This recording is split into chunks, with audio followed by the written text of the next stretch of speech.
dengan gembira bersama melangkah, kita semua menghadap Tuhan, bertepuk tangan nyanyi sukaria, sebab besar kasih setianya. Angkatlah jiwa, mohon rahmat berlimpah, agar kita pun pantas berkenan kepadanya.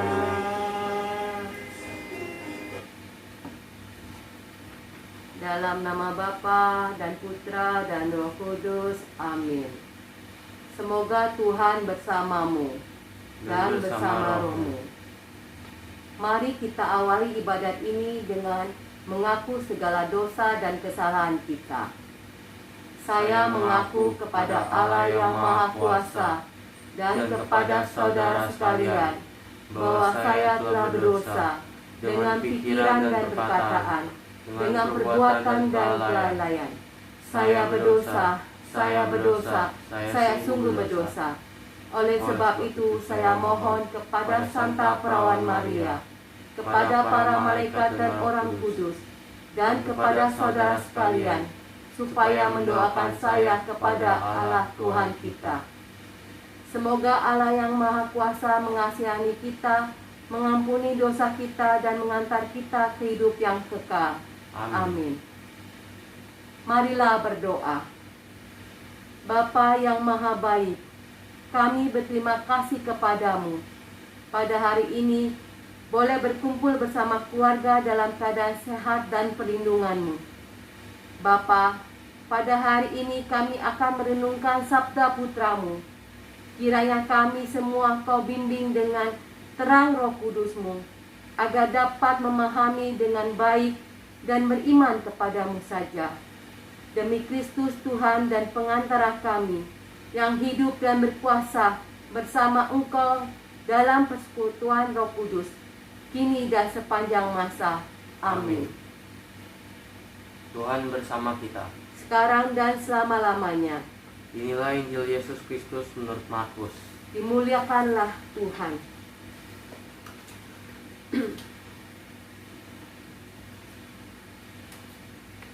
Yesus menyembuhkan orang-orang sakit di Genesaret. Setibanya di seberang, Yesus dan murid-muridnya mendarat di Genesaret dan berlabuh di situ. Ketika mereka keluar dari perahu, orang segera mengenal Yesus. Maka berlari-larilah mereka ke seluruh daerah itu dan mulai mengusung orang-orang sakit di atas tilam kepada Yesus, di mana saja kabarnya ia berada. Kemanapun ia pergi, ke desa-desa, ke kota-kota, atau ke kampung-kampung, orang meletakkan orang-orang sakit di pasar dan memohon kepadanya, supaya mereka diperkenankan hanya menjabah jubahnya saja, dan semua orang yang menjabahnya menjadi sembuh. Demikianlah Injil Tuhan. Terpujilah Kristus.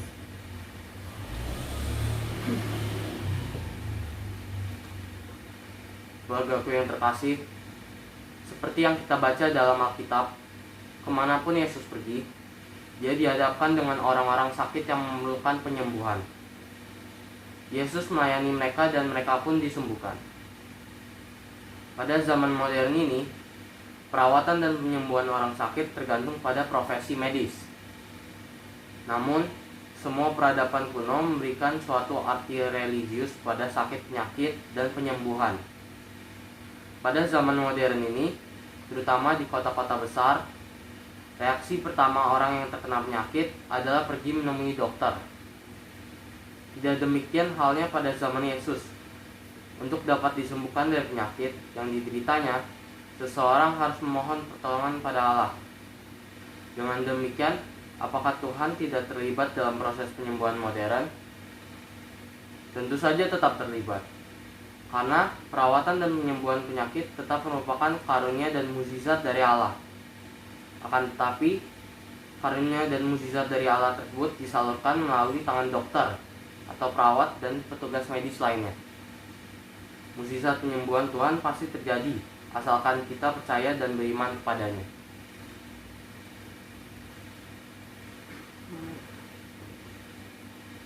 Tuhan Yesus bersabda, "Di mana 2 atau 3 orang berkumpul dalam namaku, di situ aku hadir.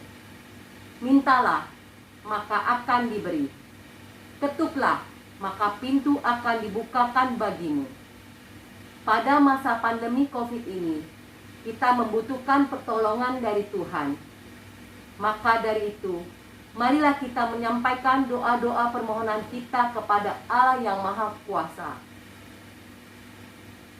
Bagi para korban yang terkena COVID, berkatilah mereka semua yang terkena COVID, agar mereka dapat cepat sembuh dari penyakit mereka, serta kembali kepada keluarga mereka dengan aman. Marilah kita berdoa. Kabulkanlah doa kami ya Tuhan.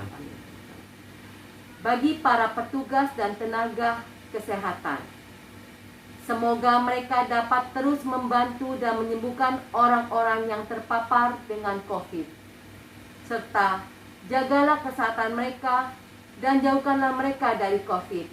Marilah kita mohon. Kabulkanlah doa kami ya Tuhan.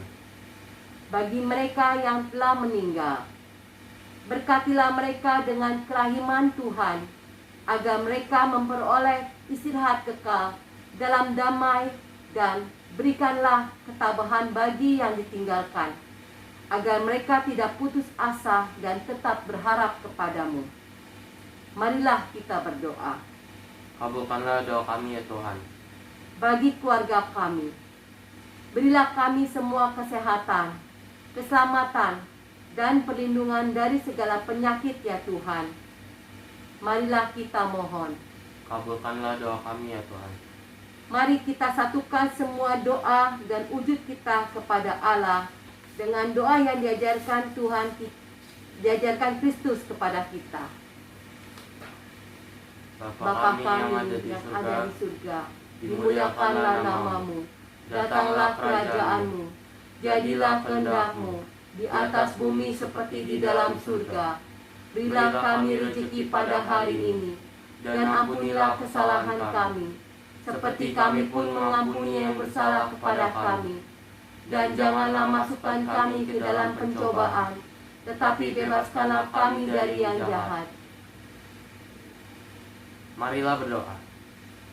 Bapa yang Maha Kasih, puji dan syukur kami panjatkan kepadamu, sehingga ibadat sabda ini dapat berjalan dengan baik. Semoga iman kami kepadamu dapat kami amalkan dalam kehidupan kami sehari-hari, pada keluarga dan sesama.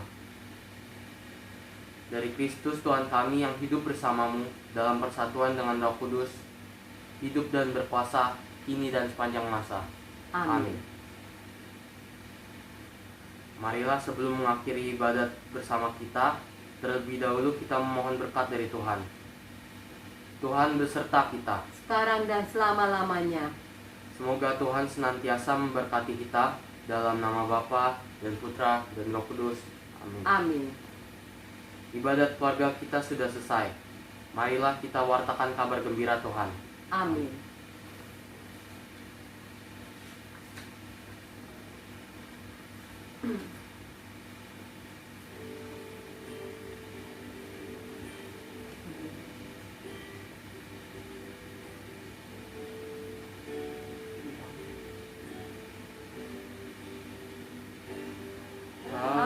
Pujilah segala bangsa, Maria Bunda penebus.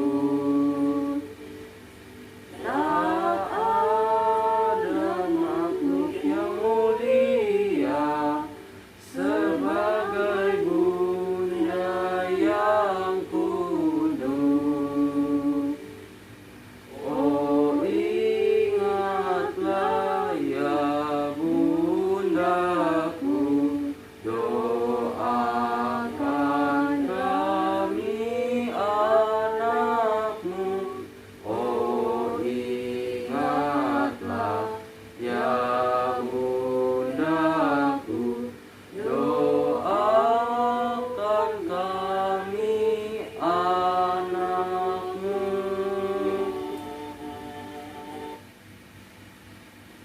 kasih.